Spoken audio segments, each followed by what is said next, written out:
On est là pour parler des truffes, car non loin d'ici, elles poussent en liberté et dans des truffières génériques.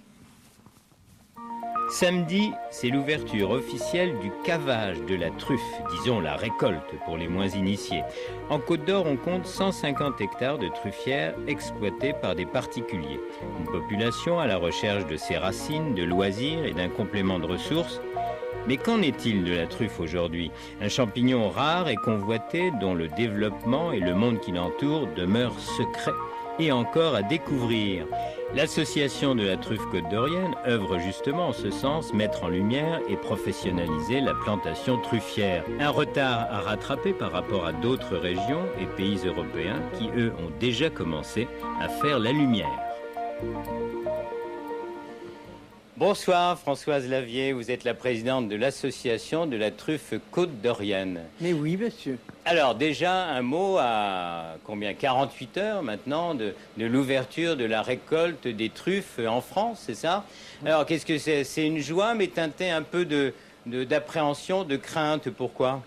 Non, je crois que c'est une joie pour beaucoup de gens. Oui. Parce qu'il y a quand même beaucoup de personnes qui respectent la réglementation. Il en existe une, il y a un accord interprofessionnel qui a été pris l'année dernière. D'accord, on va parler plus concrètement, c'est-à-dire oui. que... Bon, et donc les gens attendent avec impatience la date autorisée pour commencer le ramassage. Alors la date autorisée, pour quelle personne autorisée? Alors, la date autorisée pour notre truffe de Bourgogne, c'est le 15 septembre. D'accord, mais autorisée, voilà. C'est-à-dire qu'il y a des truffes dans des truffières. Alors là, c'est pas très bien vu quand même d'aller les chercher quand c'est pas dans sa truffière. Ouais. Et par contre, les truffes qui sont sur le domaine public ou dans des propriétés, est-ce qu'on peut aller les chercher? Alors effectivement, vous avez... Parlez-nous de ça, parce que ça intéresse. Avez des plantations et vous avez des truffes à l'état naturel dans les bois.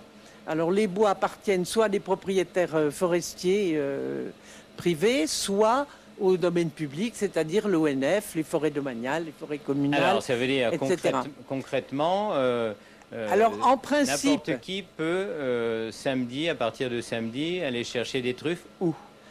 En principe, on doit demander des autorisations, mais il y a aussi des petits bois, des fossés, et finalement tout le monde trouve sa vie.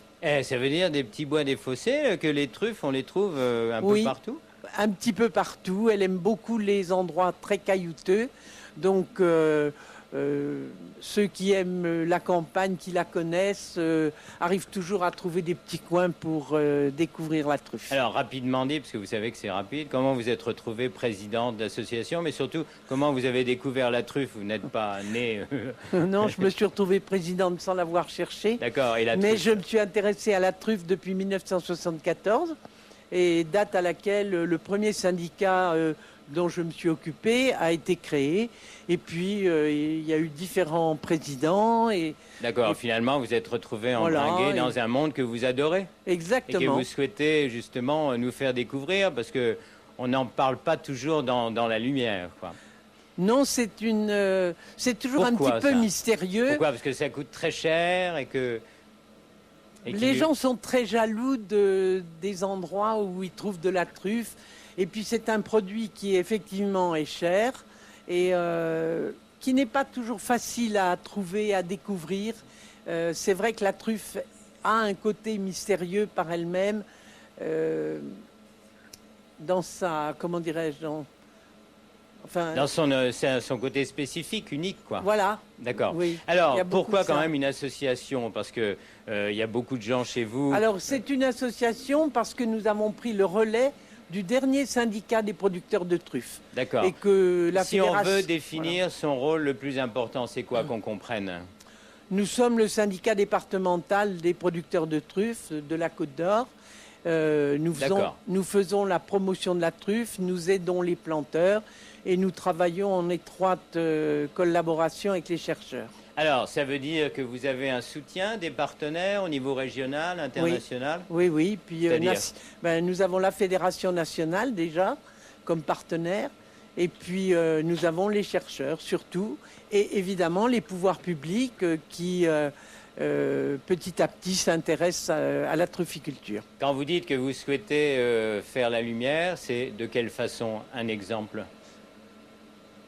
Sur le monde de la truffe, ce qu'on évoquait tout à l'heure, c'est vrai que comment, c'est-à-dire qu'on découvre faire les la plantations. lumière, c'est-à-dire, comment dirais-je, multiplier les plantations, parce que on manque énormément de truffes au plan national.